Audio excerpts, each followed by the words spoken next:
ناظرین، ایک بادشاہ تھا جس کی 7 بیٹیاں تھیں۔ ایک دن بادشاہ بہت خوش ہوا اور اپنی 7 بیٹیوں کو بلوایا اور کہنے لگا، میں تم سب سے ایک سوال کروں گا، اگر مجھے تمہارا جواب اچھا لگا تو تمہیں تمہاری پسند کا انعام دیا جائے گا۔ سب قطار میں کھڑی ہو جاؤ اور یہ بتاؤ کہ تم کس کا دیا کھاتی ہو اور کس کا دیا پہنتی ہو۔ پہلی 6 بیٹیوں نے جواب دیا، اے ابا حضور، ہم آپ کا دیا کھاتی ہیں اور آپ کا ہی دیا پہنتی ہیں۔ یہ سن کر بادشاہ بہت خوش ہوا اور ان بیٹیوں کو ان کی پسند کا انعام دیا۔ جب سب سے چھوٹی بیٹی کی باری آئی تو بادشاہ نے اس کی جانب دیکھا۔ اس کی آنکھوں میں معصومیت اور اعتماد جھلک رہا تھا۔ وہ آہستہ سے مسکرائی اور اپنے صاف اور مضبوط لہجے میں بولی، اے ابا حضور، میں اللہ کا دیا کھاتی ہوں اور اللہ کا ہی دیا پہنتی ہوں۔ یہی میرا نصیب ہے جو میرے رب نے میرے لیے لکھا ہے۔ جو کچھ بھی میرے پاس ہے وہ سب اسی کی عنایت ہے۔ یہ الفاظ سن کر دربار میں ایک لمحے کے لیے خاموشی چھا گئی۔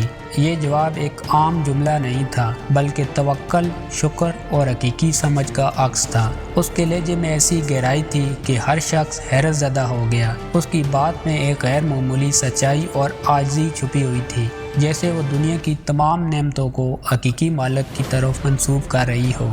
بادشاہ کے چہرے پر غصے اور حیرت کے ملے جلے جذبات تھے۔ وہ شاید ایسے جواب کی توقع نہیں کر رہا تھا، لیکن یہ چھوٹی سی شہزادی اپنی عمر سے کئی زیادہ سمجھدار اور دانا لگ رہی تھی۔ اس کی بات میں ایک خاموش پیغام یہ بھی تھا کہ حقیقی شکر گزاری انسان کو زمین سے اٹھا کر آسمان کی بلندیوں تک پہنچا سکتی ہے، بشرطے کہ وہ دل سے اللہ پر یقین رکھے۔ بادشاہ یہ سن کر غصے سے کانپ اٹھا۔ اس کے چہرے پر غصے کی سرخی نمایاں ہو گئی اور ڈانٹتے ہوئے بولا، اے کم بخت، تو نے میری ناشکری کی ہے، میرے احسانات کو نظر انداز کیا ہے۔ ایسی گستاخی کی سزا ضرور ملے گی۔ دربار میں سب لوگ خاموش ہو گئے۔ چھوٹی شہزادی نے نرمی سے جواب دیا، جو حکم ابا حضور۔ اس کے لہجے میں نہ کوئی خوف تھا نہ بغاوت، بلکہ صرف عاجزی اور اللہ پر یقین کی جھلک تھی۔ بادشاہ غصے میں آ کر بولا، اس گستاخ کو موت کی سزا دی جائے۔ سپاہیوں، اسے فوراً پھانسی کے لیے تیار کرو۔ یہ سن کر دربار میں ہلچل سی مچ گئی۔ بادشاہ کی چھوٹی بیٹی پر موت کی سزا سنانا ایک غیر معمولی بات تھی۔ سب کی نظریں شہزادی پر تھی، جو اس وقت پرسکون کھڑی تھی۔ اس کے چہرے پر خوف کا کوئی نام و نشان نہیں تھا، بلکہ ایک عجیب سا اطمینان تھا، جیسے وہ جانتی ہو کہ اس کا رب اس کے ساتھ ہے۔ اسی دوران بادشاہ کا وزیر آگے بڑھا اور بادشاہ کے قریب آ کر بولا، اے عالیجا، اگر اجازت ہو تو میں کچھ عرض کروں۔ بادشاہ نے غصے سے اس کی طرف دیکھا اور کہا، بولو، کیا بات ہے، جلدی کرو۔ وزیر نے نرمی سے کہا، بادشاہ سلامت، یہ آپ کی اپنی بیٹی ہے۔ اگرچہ اس کے الفاظ آپ کو ناگوار گزرے ہیں، لیکن یہ اس کی سمجھ اور عقیدت کا اظہار ہے۔ پھر وہ اپنے سپاہیوں کی طرف مڑ کر بولا، ٹھیک ہے، اسے پھانسی کی بجائے جنگل میں چھوڑ آؤ۔ میں دیکھنا چاہتا ہوں کہ یہ میرے بغیر کیسے اللہ کا دیا کھاتی ہے اور اپنے نصیب کا پہنتی ہے۔ سپاہی آگے بڑھے اور شہزادی کو لے جانے لگے، لیکن شہزادی کے چہرے پر اب بھی سکون تھا، جیسے وہ جانتی ہو کہ یہ آزمائش بھی اس کے لیے اللہ کی رحمت کا دروازہ کھولے گی۔ دربار میں موجود سب لوگ حیران تھے کہ یہ لڑکی کس قدر مضبوط ایمان اور حوصلے کی مالک ہے۔ شہزادی سے تمام زیورات اور کپڑے لے لیے گئے اور اسے تنہا جنگل میں چھوڑ دیا گیا، لیکن شہزادی مطمئن رہی۔ اس کا توکل اللہ پر تھا۔ وہ جانتی تھی کہ جو رزق اللہ نے اس کے نصیب میں لکھا ہے وہ اسے ضرور ملے گا۔ رات کے قریب شہزادی نے جنگل میں لکڑیاں گٹھی کی تاکہ آگ جلائی جا سکے۔ لکڑیاں تلاش کرتے کرتے اسے ایک جھونپڑی دکھی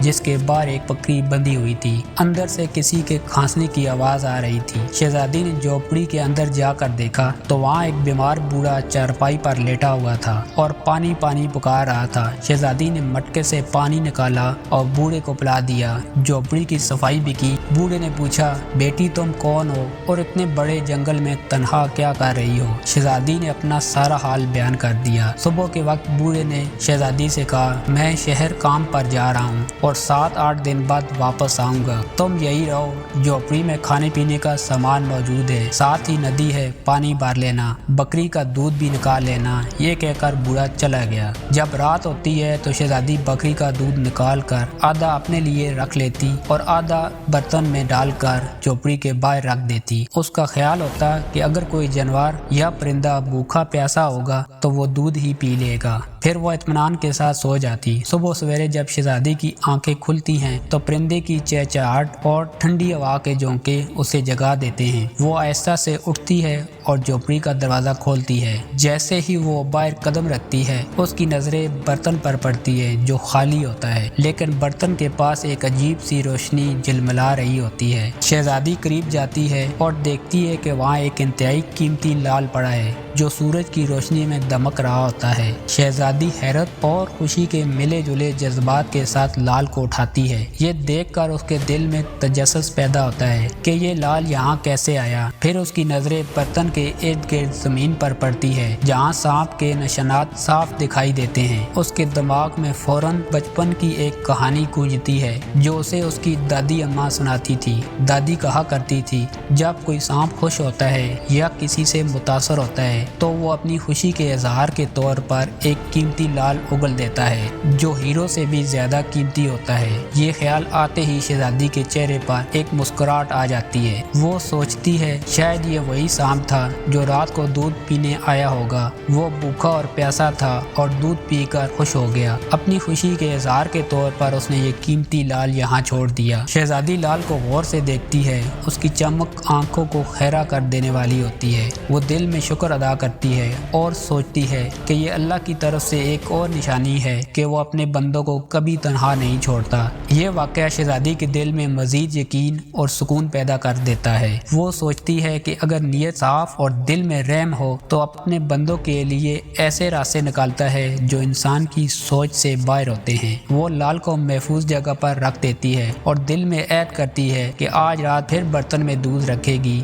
ये देखने के लिए कि क्या ये मौजज़ा दोबारा होता है या नहीं। ये एहसास कि उसकी मदद के लिए कुदरत खुद हरकत में आ चुकी है शहजादी के दिल में एक नई उम्मीद और हौसला पैदा कर देती है। वो अपनी आजमाइश को अल्लाह की रहमत में बदलता हुआ देखती है और दिल ही दिल में मुस्कुरा कर कहती है, अल्लाह का शुक्र है जिसने मेरे सब्र और मेरे तवक्कल को रायगा नहीं जाने दिया। शहजादी ये सोचकर हैरान होती है और दिल में सोचती है कि शायद सांप भूखा और प्यासा था। शाम होते ही शहजादी दोबारा दूध बर्तन में डालकर झोंपड़ी के बाहर रख देती है और खुद सो जाती है। हर सुबह शहजादी देखती है कि बर्तन खाली है और एक नया लाल बर्तन के पास पड़ा होता है। इसी तरह 7 दिन गुजर जाते हैं। हर दिन सांप दूध पीकर एक लाल उगल देता है। 7वें दिन वो बूढ़ा शख्स काम से वापस आता है। शहजादी उसे पूरा वाकया सुनाती है और 3 लाल उसे दे देती है और कहती है, आप शहर जाएं और इन कीमती लालों को बेचकर महल बनाने का सामान और मजदूर ले आइए।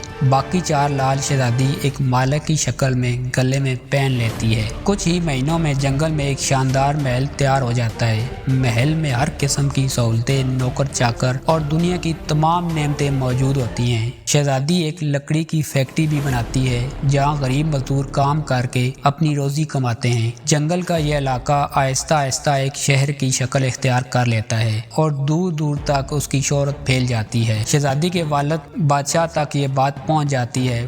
बादशाह ये सोचता है, देखो तो सही ये कौन सी शहजादी है जिसने इतने कम वक्त में ये सब कुछ हासिल कर लिया। बादशाह ने अपने सिपाहियों के जरिए शहजादी को पैगाम भेजा कि फलां मुल्क का बादशाह आपसे मिलना चाहता है। शहजादी सिपाहियों को पैगाम देती है कि ये दावत इस शर्त पर कबूल की जाएगी कि बादशाह अपनी तमाम बेटियों के साथ हमारे महल में तशरीफ लाए। बादशाह शर्त सुनकर कबूल कर लेता है और अपनी बेटियों को लेकर महल में आ जाता है। शहजादी नकाब पहनकर अपने वालिद और बहनों से मुलाकात करती है और 7 रंग के खाने पेश करती है और हर खाने के साथ वो इसी रंग का लिबास और जेवरात पहनकर आती है। महल की शान और शौकत और शहजादी के अंदाज को देखकर बादशाह बहुत मुतासर होता है और आखिरकार ये कहने पर मजबूर हो जाता है, तुम मेरी बेटियों की जगह पर हो और मैं तुम्हारे इसरार पर अपनी तमाम बेटियों को लेकर आया हूँ। फिर हमसे ये पर्दा किस बात का? शहजादी कहती है, ठीक है मैं तैयार होकर आती हूँ। इस पर उसकी दूसरी बहनें आपस में बात करने लगती हैं कि ये इतना महंगा लिबास पहने हुए है, इतने जेवरात पहने हुए है और कितना तैयार होकर आएगी। इतने में बादशाह देखता है कि एक सादा लिबास में एक लड़की आ रही है। बादशाह गौर करता है तो उसे पता चलता है कि ये उनकी अपनी ही बेटी है। वो हैरान होकर सोचता है, मैं तो समझ रहा था कि जंगल के जानवर इसे खा गए होंगे। जब मुझे इसकी फिक्र फिक्र हुई थी तो मैंने सिपाहियों को जंगल में भेजा था, लेकिन उन्होंने कहा था कि वहाँ शहजादी का कोई नामो निशान नहीं है। फिर ये यहाँ कैसे? बादशाह अपनी बेटी से मिलकर बहुत खुश हुआ। वो हैरत और मसरत के आलम में कहता है, बेटी कि तुम कितनी खुशकिस्मत हो कि तुम्हें इतनी अजीम शहजादी के साथ रहने का मौका मिला। जाओ उसे बुला कर लाओ, मैं तुम्हें उससे आज़ाद करवा दूंगा। अगर तुम्हारी आज़ादी के बदले वो मुझसे मेरी सल्तनत भी मांगे तो मैं इसे देने के लिए तैयार हूँ। ये सुनकर शहजादी ने एक लम्हे के लिए अपनी आंखें झुका ली। उसके चेहरे पर एक अजीब सी मुस्कुराहट फैल गई और उसने कहा, ठीक है अब्बा हुज़ूर, मैं शहजादी को बुला कर लाती हूँ। ये कहकर वो चली जाती है और कुछ ही देर में खूबसूरत कपड़े और नकाब पहनकर दोबारा वापस आ जाती है। बादशाह उसे देखते ही कहता है, शहजादी अब भी जो लड़की यहाँ से गई है वो मेरी बेटी है, तुम उसे आज़ाद कर दो और उसके बदले में जो कुछ कहोगी वो तुम्हें मैं दूंगा। गुजारिश है कि तुम उसे बुलाओ। शहजादी ने कहा, उसे बुलाने की क्या जरूरत है? बादशाह ने उलझन से पूछा, क्यों, क्या वो करीबी है? शहजादी ने मुस्कुराते हुए नकाब हटाया और कहा, क्योंकि वो शहजादी मैं खुद हूँ। ये सुनकर बादशाह की आंखें हैरत से फैल गई और दरबार में एक सनसनी सी दौड़ गई। हर कोई खामोशी में आ गया।